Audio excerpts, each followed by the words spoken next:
ጉልበት አይታሽም ነገር ግን ይታከማል። ስለ ጉልበት ህመም ከማውራታችን በፊት የጉልበትን ተፈጥሯዊ አወቃቀሩን እንመለከታለን። ጉልበታችን የተሰራው ከዚህ መረዳት እንደምንችለው በተፈጥሮ የሰውነታችን ትልቁ አጥንት ፌሞራል ቦን አለ፣ ከስር ቲቢያ እና ፊቡላ አለ፣ ከፊት ለፊታችን መመልከት የምንችለው የሎሚ አጥንት ወይም ደግሞ ፓቴላር ቦን አለ።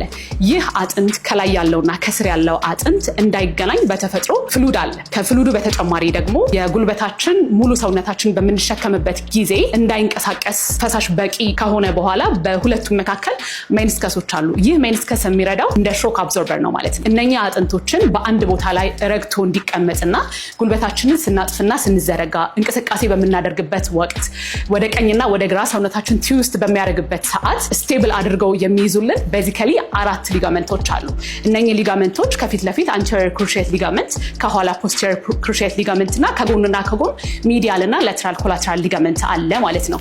ከነኚህ ተፈጥሯዊ ስትራክቸሮች መካከል አንደኛው ጉዳት ሲደርስበት በእድሜ ምክንያት ሊሆን ይችላል፣ በፍሉዱ ቲክን ማድረግና በተለያየ ምክንያት ስፖርታዊ ጉዳት ሲደርስ እነኚህ ተፈጥሯዊ ስትራክቸሮች ጉዳት ሲደርስባቸው የምናስተናግዳቸው የህመም አይነቶች አሉ። የመጀመሪያው የህመም ምልክት ምንድነው? ደረጃ በምንወጣበትና በምንወርድበት ሰዓት የሚሰማን ህመም ነው። ስፔሻሊ ደረጃ በምንወርድበት ሰዓት ያ ለምንድነው የሚሆነው? ክብደታችን ከተሸከመ በኋላ ቀጥታ ወደ ታችኛው የጉልበታችን ክፍል ክብደታችን ትራንስፈር ማድረግ ስለሚከብድ ጉልበታችን መካከል ላይ የሚሰማን ህመም ይሆናል ማለት ነው።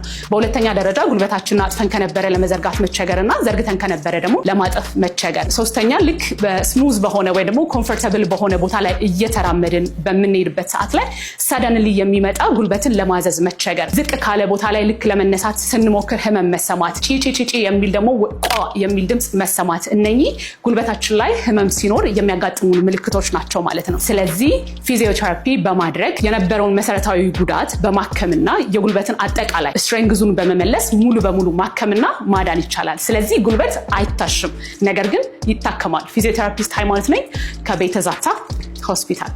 ታንክ ዩ